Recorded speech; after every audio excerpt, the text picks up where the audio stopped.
이런 자리가 있는지 모르고요. 네. 갑자기 만들었어요? 네, 그래서 갑자기 사무실에서 자료들을 들여다보다가 불려왔습니다. 예, 오늘 그 야육당하고 같이 기자회견 하면서 제가 발언을 했지만 오늘 또 공교롭게도 김계한 사령관이 공수처에 재소환이 됐고 오늘 소환 조사 받으러 갔어요? 재소환 원래는 일요일에 재소환이거든요. 왜냐하면 해병대 사령관은 사령부의 사령관이기도 하지만 많은 분들이 잘 모르시는데 아까 우리 국정원 차장님 하셨던 분이 계시니까 잘 아시겠지만 서방사령관을 같이 겸직하고 있어요. 그래서 육군 장군이 밑에 있습니다. 그래서 서해 지역을 모두 안보를 책임지는 자이기도 합니다. 그래서 이런 사람이 평일날 자리를 비운다는 건 큰 안보 공백이기도 하죠. 그러니까 돌려서 얘기하면 윤석열 대통령은 본인에 대한 수사를 막기 위해서는 안보도 내팽개치는 되게 비겁한 사람이다 라는 말씀을 드릴 수 있어요. 그래서 오늘 출석했고 원래는 일요일에 가야 되는데 거부권 행사하는 날 맞춰서 간 것 같아요. 그리고 박정훈 대령도 오늘 출석을 했습니다. 공수처에. 왜냐하면 대질신문이 있을 예정이라서요. 그리고 지난주 금요일 날 박정훈 대령에 대한 4차 공판이 있었는데요. 이날 증인으로 해병대 부사령관이 나와야 되는데 불출석했습니다. 이것도 사실은 거부권을 염두에 두고 더 이상 뭔가를 얘기하기 싫으니까 안 나왔다는 추측이 변호인단에서 나오고 저희도 그렇게 생각하고 있습니다. 그래서 이 모든 것이요 지금 현재 제가 봤을 땐 범인 도피, 은닉 뭐 이런 거하고도 연결됩니다. 왜냐하면 본인이 범죄 수사 외압에 그 범죄 혐의가 있으니까 그와 관련된 공범들을 여러분들 보셨잖아요. 총선 기간에 해외 대사로 내지 않나. 그리고 2명은 금배지를 달려다가 한 분은 다행스럽게 이제 실패했고 한 분은 또 워낙 안전지대에서 출마해서 당선이 제 고향입니다. 여기가 영주예요? 네, 그렇습니다. 그래서 여기는 깃발만 꽂으면 당선되는 곳이라서 그렇지만 또 PD수첩이 굉장히 준비를 저희하고 많이 해서 폭로를 한 것들이 여러 가지가 있습니다. 그래서 이 사건은 뒤에 당선자분들 계시지만 시민사회단체랑 협력을 잘해야 된다. 장외에서도 협력을 잘해야 되지만 이 사건이 국회에서 할 역할들도 있기 때문에 저는 TF를 좀 구성해서 이 사건에 제가 이제 유튜브 같은데 못 나간 이유가 사건의 내막을 너무 많은 걸 알고 있기 때문에 제가 나가서 막 모든 걸 시시콜콜 다 얘기할 수는 없는 상황이거든요. 하지만 당선인들께는 또 보좌진들께는 들을 수 있는 정보들이 많기 때문에 같이 협력해서 준비를 하면은 많은 성과들을 이루지 않을까. 왜냐하면 워터게이트 사건도요. 국회 청문회를 통해서 많은 것들이 밝혀졌고 또 워싱턴 포스트 기자가 탐사 보도한 것도 많고 또 FBI 안에서도 내부 고발자들이 있었기 때문에 이 모든 것이 다 노력에 의해서 되는 것이지 한 사람만이 역할을 잘해서는 될 문제는 아니다. 그야말로 수사 외압의 주체를 밝히기 위한 협력과 협치가 필요하다라는 말씀을 드리고 싶습니다. 사실 이게 어떤 권력에 의해서 은폐된 사건들을 규명하는 게 사실 그 권력의 일부인 또는 권력의 지휘를 받는 수사기관에 의해서 진실이 밝혀지는 경우는 많지 않죠. 그렇죠. 지금 할 리가 없잖아요. 경북경찰청장이 피의자입니다. 거기도? 예, 왜냐 돌려줬으니까? 거기가 왜 피의자죠? 아니, 우리 당 대표님께서는 변호사를 해보셔서 아시겠지만 내가 좀 무시해서 그래.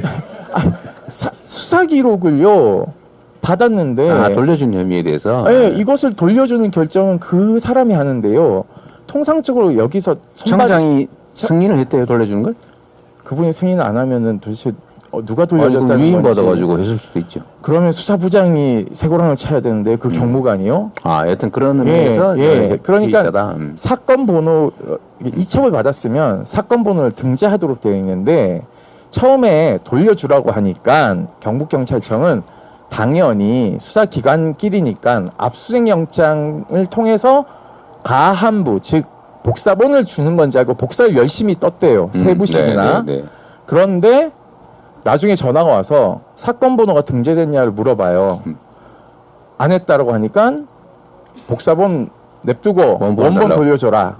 그러니까 이게 무슨 얘기냐면 통상적으로 국방부 검찰단이 수사 기록을 이첩받으려면 국방부에 있는 군사법원에 그래서 알겠습니다. 그 영장을 청구해야 되는데 그걸 안 법률에 했어요. 어긋나게 예. 그냥 임의로 달라니까 줘버렸다. 예, 그래서 이 사람들도 수사 대상이고요. 수사 대상이다. 공직기관 비서관실에 있는 행정관이 전화를 또 했기 때문에 이분들도 다 수사 대상이라서요. 밝힐 게 많습니다. 결국은 수사의 주체 또 수사 권한을 가진 사람들이 이 사건의 주요 피의자, 당사자 본인이기 때문에 진실 규명이 어렵다. 이제 원래 권력형 비리나 권력이 관여된 사건들을 수사하는 건 권력이 아닌 쪽에서 하는 게 맞죠. 그래서 대개는 중립적인 국회 청문 절차, 선진국 같은 경우는 이제 국회 청문 절차가 사실 상당히 효능을 발휘하는데 우리의 경우는 국정조사 또는 뭐 청문회 우리도 그런 제도가 있는데 지금까지는 여야 합의가 안 되면은 거의 청문이고 뭐 국정조사고 안 했던 것 같아요. 예, 지난 국회 때 거의 그랬죠. 네, 그러니까 21대 지금 국회 때 네. 사실은 5만 명이 서명을 10일 만에 했거든요. 국정조사 청원은. 그러니까. 근데 원래 국회법에 의결하면 할 수 있는데 하여튼 합의 안 되면 안 한다는 거의 해괴한 좀 이해하기 어려운 뭐 관행도 아니고 하여튼 뭐 그런 이상한 원칙이랄까? 다들 뭐 이상한 기준에 의해서 네. 안 하다 보니까 이제 여당이 반대하면 못 하고 압도적 다수 의석인데도 실제로 진척은 안 돼서 우리 국민들께서 화가 엄청나게 나셨던 거죠. 앞으로는 저는 22대 국회, 새롭게 열리는 국회에서는 저는 뭐 타협의 정신 중요하다고 생각해요. 여야 간의 의견이 다른데 가능하면 주요 국정 현안에 대해서 쌍방이 타협해서 원만한 적당한 좀 협의를 끌어내는 게 원칙적으로 바람직하다. 그 점은 동의하는데 이게 자칫 한쪽이 동의 안 하면 아무것도 못한다. 이렇게 가서는 절대 안 된다고 생각하죠. 그건 다수결의 원칙이네. 국회 회의체의 기본적인 운영 원칙은 타협 조정하되 안 되면 다수결로 하는 거죠. 그러니까 한 석이라도 더 얻으려고 노력하는 거 아닙니까?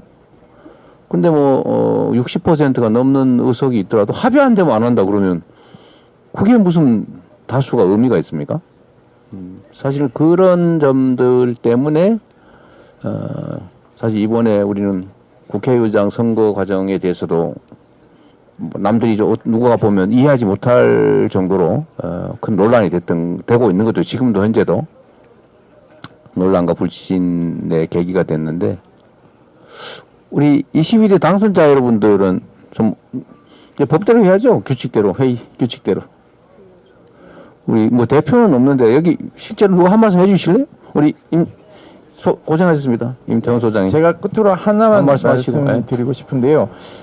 지난 금요일 박정훈 대령에 대한 4차 공판이 있었는데 제가 늘 박정훈 대령 옆에서 박정훈 대령을 지키고 최상병 죽음의 진실을 밝히려고 그 자리에 있었는데 많은 분들이 저보고 왜 이준석 대표 옆에 서 있냐라고 얘기를 해서 사진을 좀 제대로 보시면 좋겠다. 중간에 박정훈 대령이 계시고 제가 있고 그다음에 이준석 대표가 오신 거다.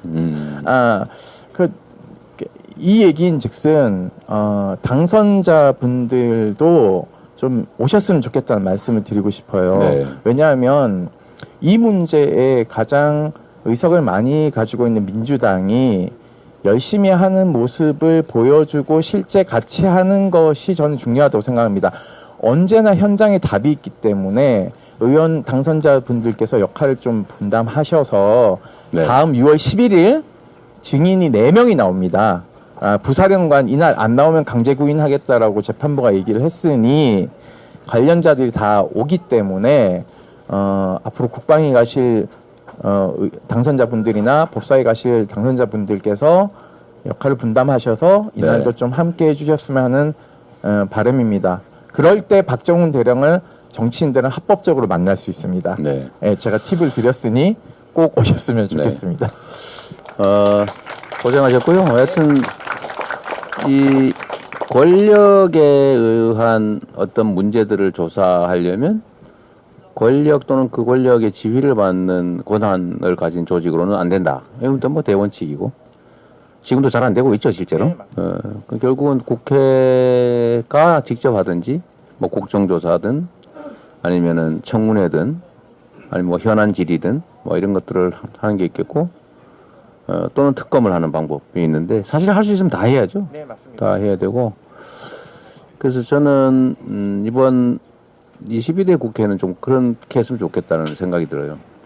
지금까지 합의 안 되면 안 하는 게 마치 당연한 것처럼 생각했는데 최대한 노력해보고 안 되면 표결을 통해서 결정하고 법률상 출석 의무가 있는데 출석 안 하는 당직 공직자들 뭐 이런 사람들 또 자료 내라는데 안 내는 경우 이런 경우는 법에 따라서 다 처벌하고 그래서 진상규명을 방해하는 것에 대해서는 엄하게 제재를 하면서 국회 권위도 좀 올리고요. 진실에도 좀 접근하고 그러면 좋겠다는 생각이 듭니다. 사실은 우리 공직자들, 선출직 공직자들이야 이제 월급 받으면서 법률이 부여한 권한을 행사해가면서 이제 위임받은 책임을 다하는 의무를 이행하는 것이지만 사실은 뭐 우리 임태원 소장이나 이런 분들은 누가 월급 주는 것도 없잖아 이거 한다고.